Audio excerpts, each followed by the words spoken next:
বন্ধুসকল, আজি আপোনালোকৰ মাজত মই কেইটামান প্ৰশ্ন লৈ আহিছো। তাৰে ভিতৰত প্ৰথম কুৱেশ্যনটো হৈছে ওজনৰ SI একক। আমি সকলোৱে জানো ওজনৰ SI একক কি। ইয়াত 4টা অপশ্যন দিয়া আছে। Number A kilogram, number B quintal, number C newton, number D ton. ইয়াৰ শুদ্ধ এনচাৰটো হৈছে নিউটন।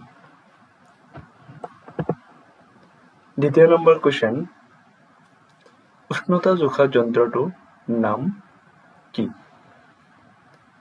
ইয়াত 4টা অপশ্যন দিয়া আছে। Number A barometer, number B thermometer, number C lactometer, number D এইবোৰৰ এটাও নহয়। ইয়াৰ শুদ্ধ এনচাৰটো হৈছে থাৰ্মোমিটাৰ।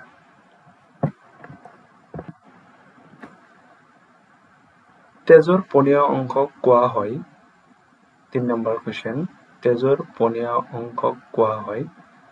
নাম্বাৰ A লোহিত ৰক্তকোষ, number B plasma, number C haemoglobin, number D পানী। ইয়াৰ শুদ্ধ এনচাৰটো হৈছে option number B plasma. Question number 4, কোনটো মাধ্যমত শব্দৰ গতিবেগ কম? ইয়াত 4টা অপশ্যন দিয়া আছে। নাম্বাৰ A কঠিন, নাম্বাৰ B জুলীয়া, number C gas, number D এইবোৰৰ এটাও নহয়। ইয়াৰ শুদ্ধ এনচাৰটো হৈছে গেছ।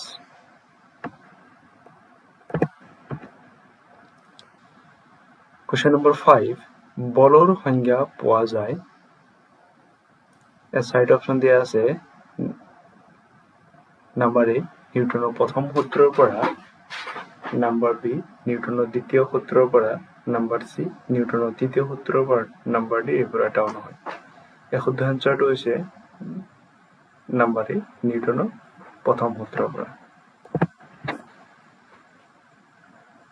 কুৱেশ্যন নম্বৰ 6 আৰু লাষ্ট কুৱেশ্যন, গাড়ীৰ পিছফালে চাবলৈ ব্যৱহাৰ কৰা দাপোনখন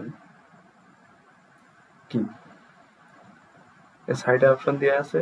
নাম্বাৰ A সমতল, নাম্বাৰ B অৱতল, নাম্বাৰ C উত্তল, নাম্বাৰ D এইবোৰ এটাও নহয়। ইয়াৰ শুদ্ধ এনচাৰটো হৈছে উত্তল। আজিলৈ এইখিনিতে সামৰিছোঁ। অহা নেক্সট এটা ভিডিঅ'ত আপোনালোকক পুনৰ